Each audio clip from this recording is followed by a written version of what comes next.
रात का समय था।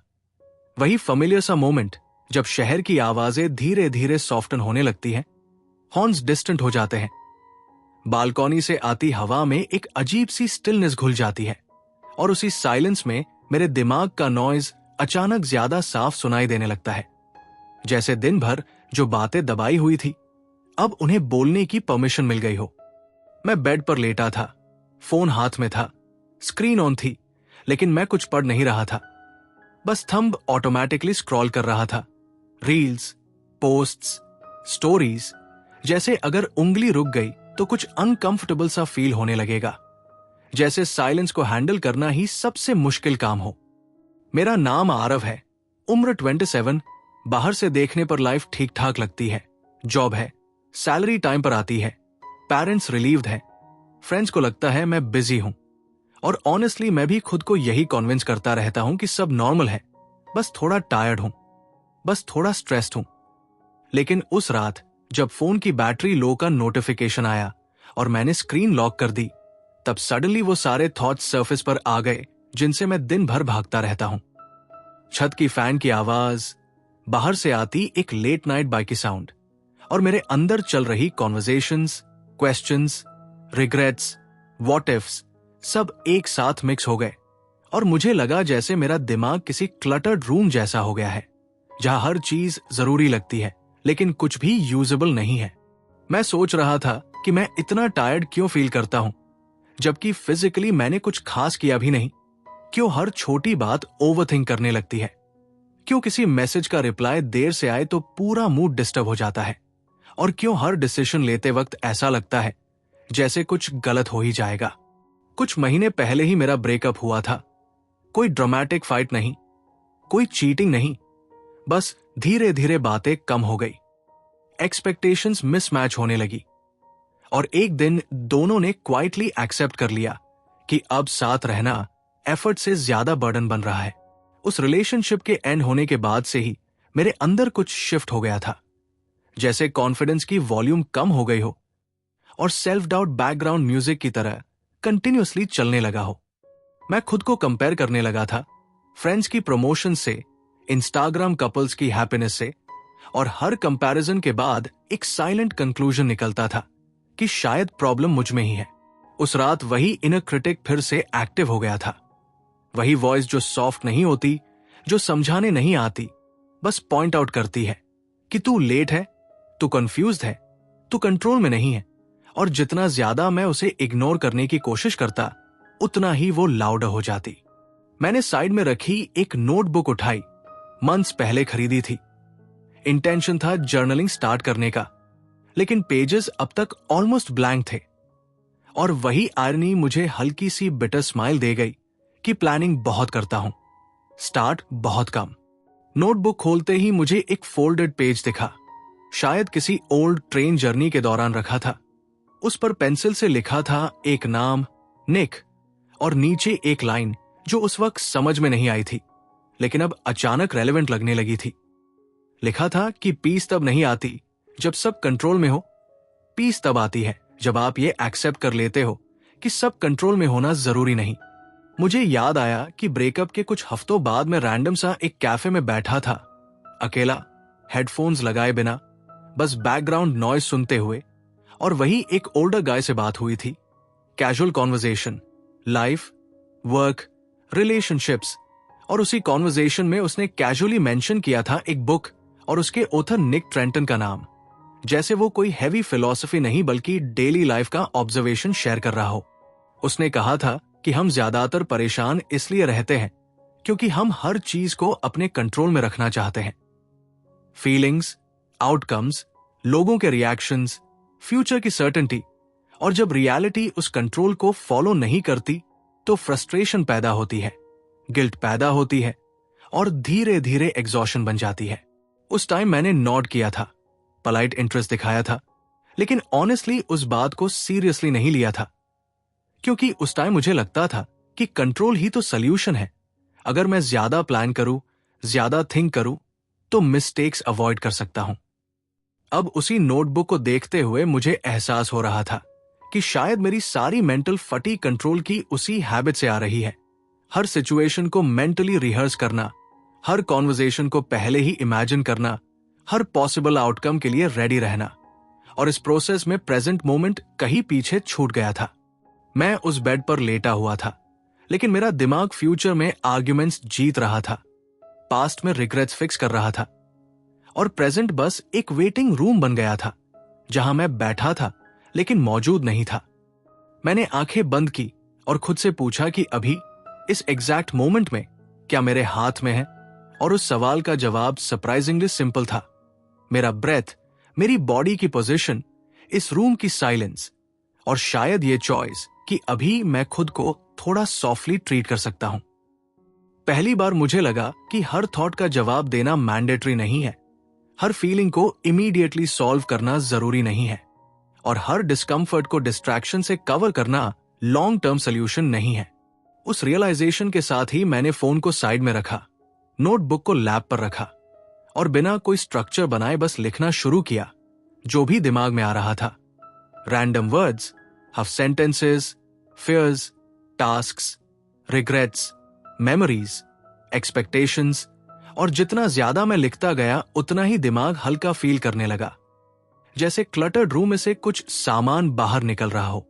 मुझे लगा कि शायद ये लेटिंग गो का पहला स्टेप यही है। फाइट नहीं करना, जज नहीं करना, बस नोटिस करना और रिलीज करना।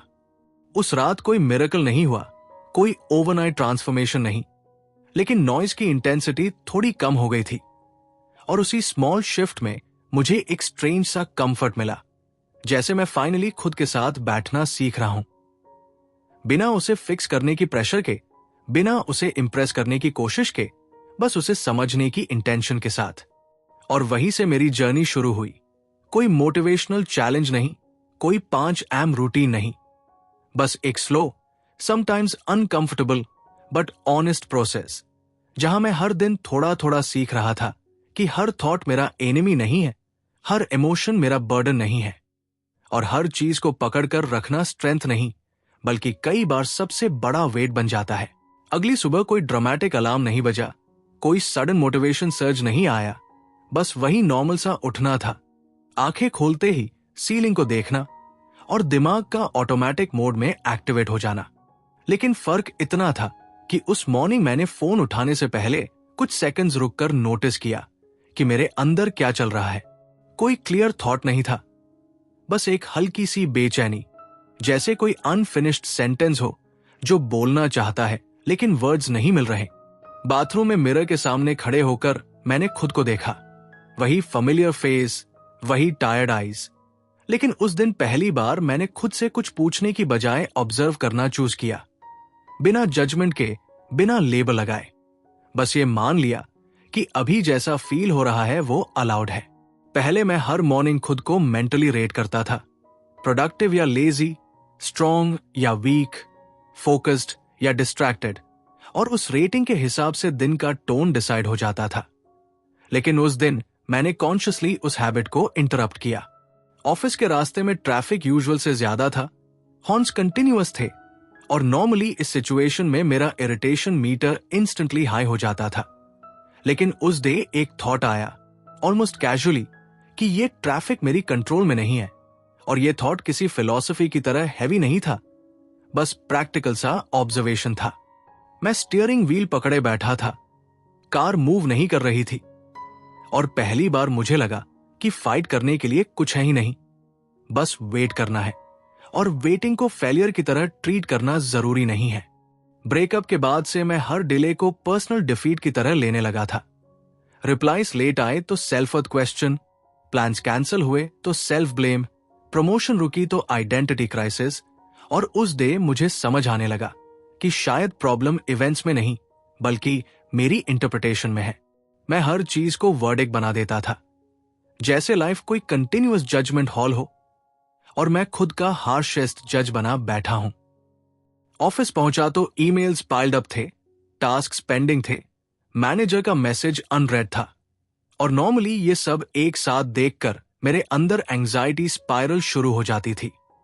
लेकिन उस दिन मैंने कॉन्शियसली खुद से डिस्टेंस क्रिएट किया, जैसे मैं सिचुएशन को थर्ड पर्सन पर्सपेक्टिव से देख रहा हूं कि ये आरव है, 27, जॉब कर रहा है, रिस्पॉन्सिबिलिटीज है, प्रेशर है, और ये सब ह्यूमन एक्सपीरियंस का हिस्सा है, कोई पर्सनल फेलियर नहीं। उस डिस्टेंसिंग में एक स्ट्रेंज सा रिलीफ था, जैसे इमोशंस थोड़े पीछे हट गए हों और क्लैरिटी थोड़ा आगे आ गई हो। लंच ब्रेक में मैं कैंटीन के कॉर्नर टेबल पर बैठा था, फोन सामने रखा था लेकिन अनलॉक नहीं किया था, और वही ओल्ड कैफे वाला निक याद आया, उसकी काम वॉइस, बिना प्रीच किए कही हुई बातें। और मुझे लगा कि वो कॉन्सेप्ट्स किताब में होने से पहले रियल लाइफ में ऑब्जर्व किए जा सकते हैं अगर हम थोड़ा स्लो हो जाए। मैंने नोटिस किया कि फोन ना देखने से इनिशियली डिस्कंफर्ट हुआ, फिंगर्स रेस्टलेस थी, माइंड एक्सक्यूजेस बना रहा था कि जस्ट 5 मिनट्स, लेकिन उस अर्ज को ऑब्जर्व करना इटसेल्फ एक नया एक्सपीरियंस था, जैसे किसी वेव को आते हुए देखना और उस पर इमीडिएटली जंप ना करना। शाम को घर लौटते वक्त मेट्रो में स्टैंडिंग था, क्राउड यूजुअल था, फेसेस टायर्ड थे, फोन्स ग्लोइंग थे, और मुझे एहसास हुआ कि हम सब सैम नॉइज से गुजर रहे हैं, बस एक्सप्रेशंस अलग है। किसी का नॉइज फाइनेंशियल है, किसी का इमोशनल, किसी का आइडेंटिटी से जुड़ा हुआ, और उस रियलाइजेशन में लोनलीनेस थोड़ा डिसोल्व हो गई, क्योंकि स्ट्रगल सडनली पर्सनल नहीं रहा, कलेक्टिव हो गया। उस नाइट मैंने फिर नोटबुक खोली, लेकिन इस बार लिखने का इंटेंशन अलग था। प्रॉब्लम सॉल्व करना नहीं, बस स्पेस देना। मैंने लिखा कि आज इरिटेशन आया, डिस्ट्रैक्शन आया, इनसिक्योरिटी आई, और ये सब ओके था। कोई कंक्लूजन नहीं लिखा, कोई लेसन नहीं, बस एक्नॉलेजमेंट, और शायद वही एक्नॉलेजमेंट इनर क्रिटिक को क्वाइट करने के लिए इनफ थी। वो वॉइस जो नॉर्मली कहती थी कि तू बेटर कर सकता था, उस दिन साइलेंट थी। शायद इसलिए नहीं कि मैं परफेक्ट था, बल्कि इसलिए कि मैंने उसे आर्ग्यू करने का चांस ही नहीं दिया। धीरे धीरे मुझे समझ आने लगा कि लेटिंग गो का मतलब मेमोरीज डिलीट करना नहीं है, इमोशंस एरेज करना नहीं है, बल्कि उनसे आइडेंटिफाई करना छोड़ देना है। मैं ब्रेकअप को अपनी आइडेंटिटी बना बैठा था, फेलियर को पर्सनैलिटी ट्रेट, डिस्ट्रैक्शन को कैरेक्टर फ्लॉ, और जब मैंने इन लेबल्स को लूजन किया तो ब्रीथ करना थोड़ा आसान हो गया। लाइफ सडनली सिंपल नहीं हुई, लेकिन हैवी होना बंद होने लगी। उस फेज में चेंज ड्रामेटिक नहीं था, बस सटल शिफ्ट्स थे, जैसे फोन ऑटोमेटिकली कम बार हाथ में आता, जैसे थॉट्स आते लेकिन स्टिक नहीं करते, जैसे साइलेंस अनकंफर्टेबल होने के बजाय न्यूट्रल लगने लगी। मैं अभी भी ओवरथिंक करता था, स्टिल डिस्ट्रैक्टेड होता था, स्टिल इनसिक्योर फील करता था, लेकिन फर्क यह था कि अब मैं खुद को इसके लिए पनिश नहीं करता था। एक रात बालकॉनी में खड़ा था, सिटी लाइट्स देख रहा था, Sam city, Sam life, Sam responsibilities, लेकिन अंदर नॉइज कम था। और उसी क्वाइट में मुझे समझ आया कि पीस कोई डेस्टिनेशन नहीं है जहां पहुंचने के बाद सब सेटल हो जाता है। पीस वो स्किल है जो प्रैक्टिस से डेवलप होती है, हर दिन थोड़ा थोड़ा, बिना हरी के, बिना प्रेशर के। और वहीं उस बालकॉनी में खड़े होकर मुझे पहली बार फ्यूचर से डर कम और प्रेजेंट से कनेक्शन ज्यादा फील हुआ। जैसे लाइफ फाइनली बैकग्राउंड म्यूजिक नहीं रही, फोरग्राउंड में आ गई हो, सॉफ्टली, बिना शाउट किए। उस पॉइंट तक पहुंचते पहुंचते मुझे ये इल्यूजन टूटती हुई दिखने लगी कि क्लैरिटी किसी ग्रैंड रियलाइजेशन से आती है, जैसे एक दिन सब समझ में आ जाएगा और उसके बाद कंफ्यूजन वापस नहीं आएगा। रियलिटी कहीं ज्यादा क्वाइट थी, क्लैरिटी छोटे छोटे मोमेंट्स में आती थी, कभी ट्रैफिक में, कभी मेट्रो में खड़े हुए, कभी लेट नाइट बेड पर लेटे हुए, और फिर बिना अनाउंसमेंट के चली भी जाती थी। पहले मैं उस क्लैरिटी को पकड़ने की कोशिश करता था, उसे परमानेंट बनाने की अर्जेंसी रहती थी, लेकिन अब मैं उसे गेस्ट की तरह ट्रीट करने लगा था, वेलकम करना, अप्रिशिएट करना और जाने देना। ऑफिस में एक दिन प्रेजेंटेशन एक्सपेक्टेड से अच्छा नहीं गया, फीडबैक न्यूट्रल से स्लाइटली नेगेटिव था, और नॉर्मली ऐसे मोमेंट्स मेरे लिए स्पाइरल ट्रिगर होते थे। इनर क्रिटिक इंस्टेंटली एक्टिव हो जाता था, पास्ट मिस्टेक्स रीप्ले होते थे, फ्यूचर फेलियर इमेजिन होने लगती थी। लेकिन उस दिन कुछ अलग हुआ, थॉट्स आए, डिसअपॉइंटमेंट भी आई, ईगो भी हर्ट हुआ, लेकिन मैंने नोटिस किया कि ये इमोशंस मेरे ऊपर हमला नहीं कर रहे थे, वो बस पास हो रहे थे। जैसे क्लाउड्स स्काई से गुजरते हैं, स्काई खुद नहीं बन जाते, उस शाम मैंने कॉन्शियसली खुद से थोड़ी दूरी बनाई। सेल्फ डिस्टेंसिंग शायद पहली बार कॉन्सेप्ट नहीं बल्कि एक्सपीरियंस बनकर आया। जैसे मैं खुद को बाहर से देख रहा हूं, एक यंग अडल्ट जो सीख रहा है, गिर रहा है, एडजस्ट कर रहा है।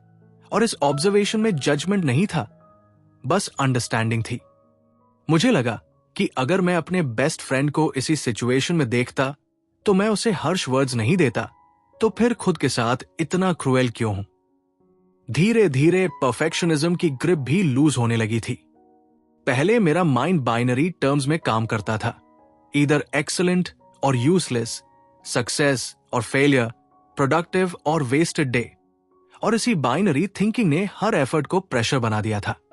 अब मैं एफर्ट्स को स्केल पर देखना सीख रहा था। इम्परफेक्ट प्रोग्रेस भी प्रोग्रेस हो सकती है और अनफिनिश्ड वर्क भी लर्निंग कैरी कर सकता है। फोन यूसेज भी चेंज होने लगा था, नॉट थ्रू स्ट्रिक्ट रूल्स और डिजिटल डिटॉक्स चैलेंजेस, बल्कि अवेयरनेस के थ्रू। मैं नोटिस करता था कि कब मैं जेन्युइनली कनेक्ट करने के लिए फोन उठा रहा हूं और कब सिर्फ अनकंफर्टेबल फीलिंग से भागने के लिए। और इस नोटिसिंग से इटसेल्फ अर्ज की पावर कम हो जाती थी। डूम स्क्रोलिंग अब डिफॉल्ट एस्केप नहीं रहा था, बॉर्डम थोड़ा टॉलरेबल हो गया था। और बॉर्डम के साथ बैठना सरप्राइजिंगली क्रिएटिव लगने लगा था। एक वीकेंड में अलोन कैफे गया, डेलिबरेटली, कोई लैपटॉप नहीं, कोई ईयरफोन्स नहीं, बस कॉफी और विंडो सीट। इनिशियली ऑकवर्ड लगा, हैंड्स एम्प्टी थे, माइंड रेस्टलेस था। लेकिन कुछ टाइम बाद आसपास की कॉन्वर्जेशंस, बरिस्ता की आवाज, बाहर चलती ट्रैफिक, सब बैकग्राउंड में डिसोल्व होने लगे और अंदर एक सॉफ्ट साइलेंस बिल्ड होने लगी। उसी साइलेंस में मुझे एहसास हुआ कि अटैचमेंट सिर्फ लोगों से नहीं होती, थॉट्स से भी होती है, स्टोरीज से भी। और सबसे डेंजरस अटैचमेंट वो होती है जो हम अपने सेल्फ इमेज से बना लेते हैं। मैं खुद को एक सर्टेन वर्जन में फ्रीज करना चाहता था, कॉन्फिडेंट, सॉर्टेड, काम। और जब रियलिटी उस इमेज को मैच नहीं करती थी, फ्रस्ट्रेशन पैदा होती थी।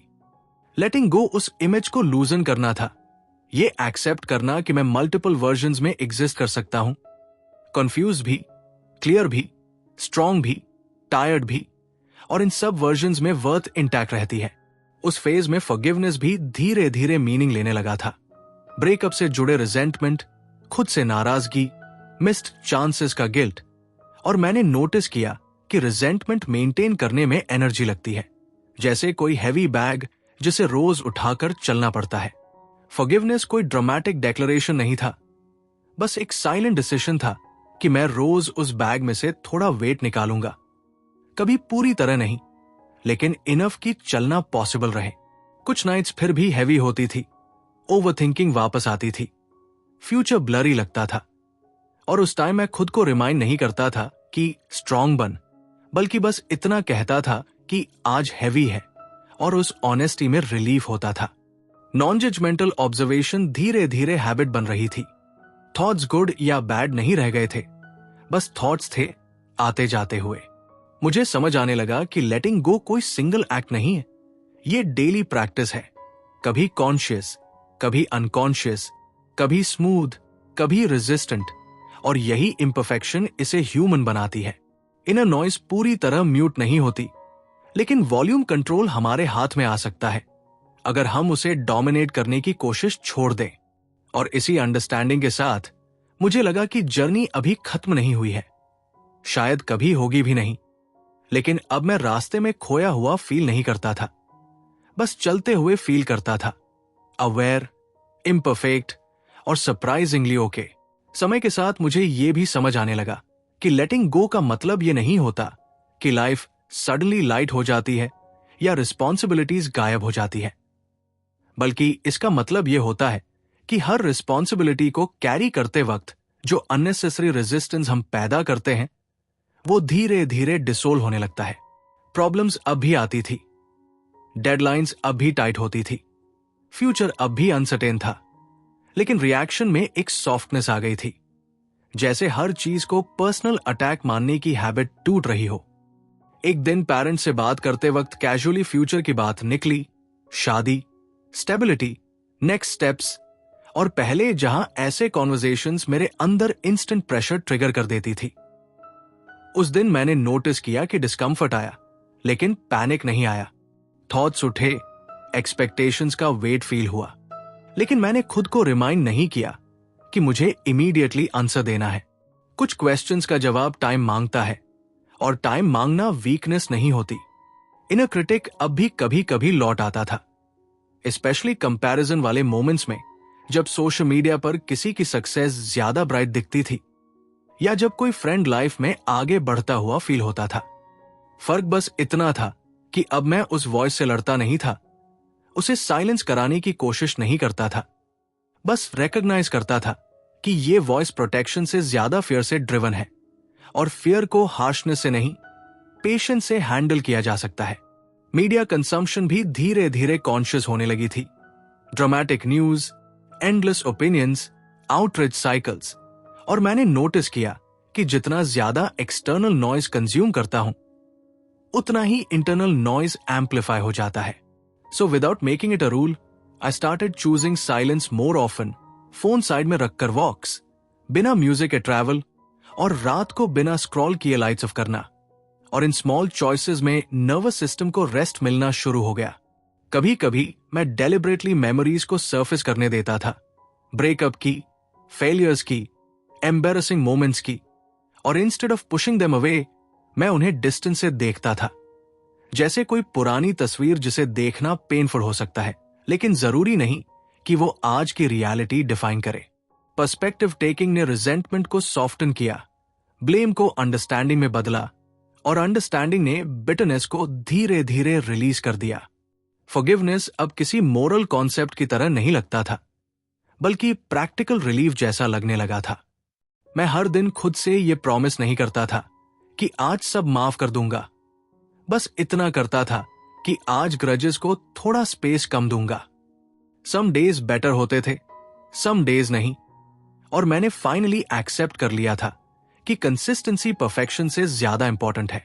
एक रात फिर वही लेट आर आया, वही सिटी क्वाइट हुई, वही रूम डिम लाइट में डूबा हुआ था, और मैं बेड पर लेटा था। डिफरेंस सिर्फ इतना था कि फोन टेबल पर था, साइलेंट मोड पर, अनटच्ड। थॉट्स आए, फ्यूचर के, करियर के, रिलेशनशिप्स के, but they didn't crowd the room anymore. वो प्रेजेंस में थे, डोमिनेंस में नहीं। उस साइलेंस में मुझे एहसास हुआ कि पीस कोई अचीवमेंट नहीं है जिसे अनलॉक करना हो। पीस परमिशन है, खुद को हर मोमेंट में थोड़ा ह्यूमन होने की परमिशन देना। लेटिंग गो कोई चीज छोड़ने की फोर्स नहीं है, बल्कि पकड़ने की अर्जेंसी छोड़ देना है। मैंने आखिरी बार नोटबुक खोली, और इस बार कुछ एक्सप्लेन नहीं किया, बस एक सिंपल लाइन लिखी कि मैं सब समझ नहीं पाया हूं, लेकिन अब सब समझना जरूरी भी नहीं लगता। उस लाइन के साथ नोटबुक बंद की, लाइट्स ऑफ की, और पहली बार स्लीप एस्केप नहीं लगी, रेस्ट लगी। और यही शायद आफ्टर द नॉइज का मतलब है। नॉइज को खत्म करना नहीं, बल्कि उसके बाद जो बचता है उसके साथ रहना सीख लेना, बिना डर के, बिना जजमेंट के, बस अवेयरनेस के साथ। अगर आप भी कभी रात के उस क्वाइट मोमेंट में खुद को हैवी फील करते हुए पाए, तो शायद प्रॉब्लम यह नहीं है कि आप ब्रोकन हैं। शायद प्रॉब्लम सिर्फ इतनी है कि आपने खुद को अभी तक पॉज करने की परमिशन नहीं दी है। इस स्टोरी का कोई कंक्लूजन नहीं है, क्योंकि लाइफ भी कंक्लूजन्स में नहीं चलती, ये पॉजेज में चलती है, ब्रेथ्स में चलती है, और उन मोमेंट्स में चलती है जहां हम फाइनली लिसन करना शुरू करते हैं। यही थी एक जर्नी, कंफ्यूजन से क्लैरिटी की नहीं, बल्कि कंफ्यूजन के साथ को एग्जिस्ट करना सीखने की। और यही जर्नी क्वाइटली कंटिन्यू होती रहती है, हर उस इंसान के अंदर जो नॉइज के बाद भी सुनना चाहता है। After the noise